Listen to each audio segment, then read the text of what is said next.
भाई माने भौणी माने आसंतु आमे माने प्रभु जीशु को आउ पिता परमेश्वरंकर ଏହି ଯୁଗର ଲୋକମାନଙ୍କୁ ମଧ୍ୟ ଆପଣମାନଙ୍କୁ ମୁଁ ଯାହା କହିବି ତାହା ଆମମାନେ ମଧ୍ୟ ଜାଣିପାରିବା। ପ୍ରିୟ ମୋର ଭାଇ ଭଉଣୀ ଆଉ ଏହି ଜଗତରେ କେତେ ଲୋକ ଅଛନ୍ତି ସେ ସମସ୍ତଙ୍କୁ ମୁଁ ଆପଣମାନଙ୍କୁ ଯାହା କହିବି ତାହା ଆପଣମାନେ ମଧ୍ୟ ଶୁଣିକି ଆପଣମାନେ ପରିବର୍ତ୍ତନ ହେବ। ଦେଖନ୍ତୁ ଆମ୍ଭେମାନେ ଯଦି ଆଉ ଜଣେ ଜଣେ ପ୍ରାର୍ଥନା କରିବାକୁ ଆଉ ଭୁଲିବ ନାହିଁ। ମୁଁ ଏକାଠି ରହିକି ମୁଁ ପ୍ରାର୍ଥନା କରିବି ତାହେଲେ ଆମମାନଙ୍କୁ ପ୍ରଭୁ ରବ ଶୁଣିବେ ନାହିଁ ବୋଲି କହିବେ। ପ୍ରଭୁ ଆମମାନଙ୍କୁ ସମସ୍ତଙ୍କୁ ଏହି ପୃଥିବୀରେ ଏହି ଜଗତରେ ଅଛୁ ସମସ୍ତେ ତାହା ଆମମାନେ ଆଉ ପ୍ରଭୁ ଯୀଶୁଙ୍କର ଲୋକ ହେବାର ଅଛି। ପ୍ରିୟ ମୋର ଭାଇ ଭଉଣୀ ଆଉ ବାପା ମାନେ ଏଠି ଉପସ୍ଥିତ ଥିବା ସମସ୍ତଙ୍କୁ ଜୟ ଯୀଶୁ। ଆପଣମାନେ ମଧ୍ୟ ଏହି ଭିଡ଼ିଓ ଶୁଣିକି ଆପଣମାନେ ପରିବର୍ତ୍ତନ ହୁଅନ୍ତୁ।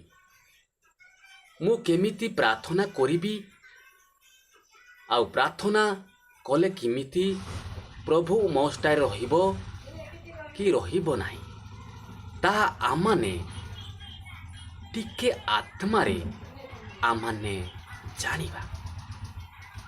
ପ୍ରିୟ ମୋର ଭାଇ ଏହି ପ୍ରାର୍ଥନା କଲା ପୂର୍ବରୁ ଆମମାନେ କେମିତି ଜାଣିବା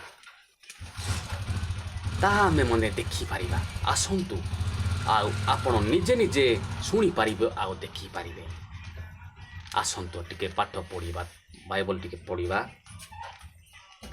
ଦ୍ୱିତୀୟ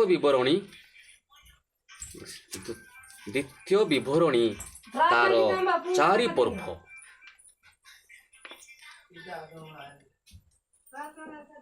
7 ପଦରେ ଆମେ ପଢ଼ିବା। ଯେଉଁମାନେ ଆମମାନଙ୍କୁ କୌଣସି ସମୟରେ ପ୍ରାର୍ଥନା କରୁଛୁ ସେହି ସମୟରେ ସଦାପ୍ରଭୁ ଆମ୍ଭମାନଙ୍କୁ ପରମେଶ୍ୱର ଯେଉଁ ମହାଗୋଷ୍ଠୀ ପରମେଶ୍ୱର ସେମାନଙ୍କୁ ନିକଟବର୍ତ୍ତୀ ହୁଅନ୍ତି। ଆମେ ଯାହା ଆପଣମାନଙ୍କୁ ଯାହା କହୁଥିଲି ଜଣେ ହଉ 2 ଜଣ ହଉ ଆମମାନେ ଯଦି ପ୍ରାର୍ଥନା କରିବା ତାହେଲେ ପ୍ରଭୁ ଆମମାନଙ୍କୁ ସମସ୍ତଙ୍କୁ ଆତ୍ମାରେ ସେ ରହିବେ। ଆପଣମାନେ ଆଜିଠୁ ଆଉ ଏକାଠୁ ମଧ୍ୟ ହୁଅନ୍ତୁ, ପାହାଡ଼ ପର୍ବତ ହୁଅନ୍ତୁ ଆଉ ଘର ଭିତରେ ହୁଅନ୍ତୁ ଆଉ ପ୍ରଭୁ ଶୁଣିବେ ନାହିଁ ବୋଲି କହିବାକୁ ମଧ୍ୟ ପାପ। ନିଜେ ପରମେଶ୍ୱର ତାହା କହୁଅଛନ୍ତି, ମୁଁ ମୋତେ ପ୍ରାର୍ଥନା କର ତମର ରବ ଶୁଣିବି ତାହା ମୁଁ ଭର୍ତ୍ତି ହେବି। ତେଣୁ ଭାଇ ଆଉ ଆଜିଠୁ ପ୍ରାର୍ଥନା ବିଶ୍ୱାସୀ ଜୀବନ ଯାପନ କରିବାକୁ ପଡ଼ିବ। ସମସ୍ତଙ୍କୁ ପ୍ରଭୁ ଆମମାନଙ୍କୁ ଏହି ପୃଥିବୀରେ ଅନେକ ଲୋକ ହୁଅନ୍ତୁ କାହିଁକି ସେହିମାନଙ୍କୁ ପ୍ରଭୁ ଡାକୁଅଛନ୍ତି। ଆଉ ପ୍ରଭୁ ସେ ଭୟକାରୀ ନାହିଁ, ସମସ୍ତଙ୍କର ସୃଷ୍ଟି କରିଅଛନ୍ତି ଆଉ ତାହାଙ୍କର ପ୍ରଶଂସା କରିବା ପାଇଁ ସିଏ ନିଜେ ଆସିକି ଆମମାନଙ୍କର ଅନ୍ତରରେ ବାସ କରନ୍ତୁ। ଆଉ ଅନେକ ସମୟରେ ସେହି ପ୍ରଭୁ ଆମମାନଙ୍କୁ ପ୍ରାର୍ଥନା କରିବା ତାହେଲେ ଶୁଣିବ ନାହିଁ ବୋଲି ଆପଣମାନେ ସେହି ଭୟ କରନ୍ତୁ ନାହିଁ।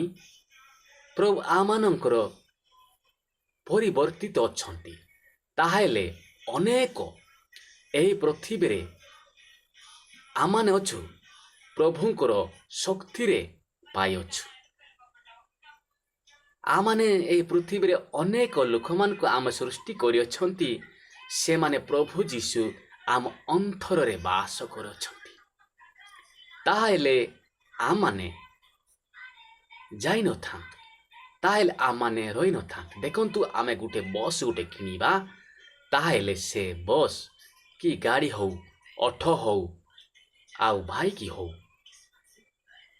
ଆଉ ବସ୍ ହଉ ଟ୍ରକ୍ ହଉ ଯାନବାହନ ହେଲେ କିଏ ତାହାଙ୍କୁ ନେଉଛି? ଡ୍ରାଇଭର। ଯଦି ଡ୍ରାଇଭର ନଥିଲେ ସେହି ବସ୍ ଗୋଟେ ସ୍ଥାନକୁ ଠିଆ ହେଇକି ରହିଥାନ୍ତୁ। ତେଣୁ ଆମମାନେ ସମସ୍ତେ ବସ୍ ପରି ଲୋକ।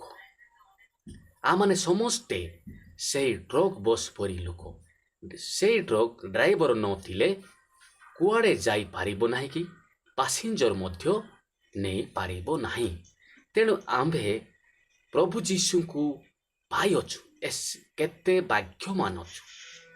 ତେଣୁ ଆମେ ଅନ୍ତରରେ ପ୍ରଭୁ ଯୀଶୁ ବାସ କରୁଅଛନ୍ତି।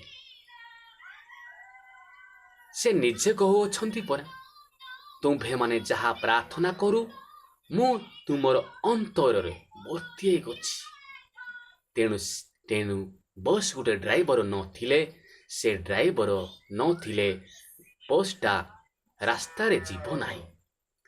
ପ୍ରିୟ ମୋର ଭାଇ ଭଉଣୀମାନେ, ସମସ୍ତେ ତ ପାପୀ ଅଛନ୍ତି। ଗୀତ ସଂହିତା 103 ପଦରେ ଲେଖା ହେଇଛି, ଦାଉଦ ରାଜା କାହାକୁ ମାଗୁଥିଲେ? ପ୍ରଭୁ ଯୀଶୁଙ୍କୁ ନା ପିତା ଈଶ୍ୱରଙ୍କୁ? ନାଇଁ, ସେ ଧନ୍ୟବାଦ ଦେଉଥିଲା, ହେ ମୋର ମନ ସଦାପ୍ରଭୁଙ୍କର ଧନ୍ୟବାଦ ଦେଉ। କାରଣ ଯେଉଁ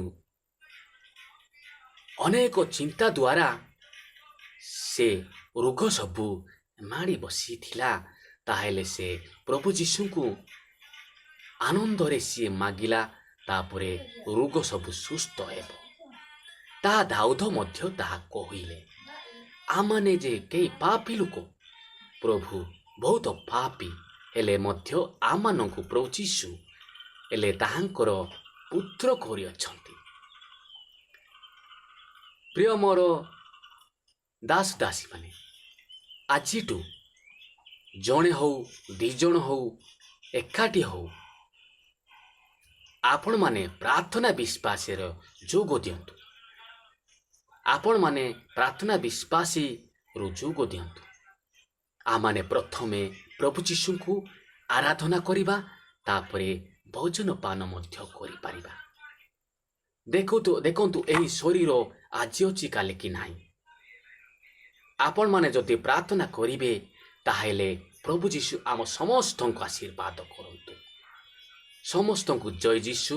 ଆପଣମାନଙ୍କୁ ମଧ୍ୟ ଏହି ଭିଡ଼ିଓ ଭଲ ଲାଗନ୍ତି ତାହେଲେ ଲାଇକ୍ କରନ୍ତି, ସବସ୍କ୍ରାଇବ୍ କରନ୍ତି। ଆଉ ଆପଣମାନେ ବେଟା ବେଟି ହେବା ଆସନ୍ତା ଭିଡ଼ିଓରେ। ସମସ୍ତଙ୍କୁ ଜୟ ଯୀଶୁ, ଜୟ ଯୀଶୁ। ନମସ୍କାର।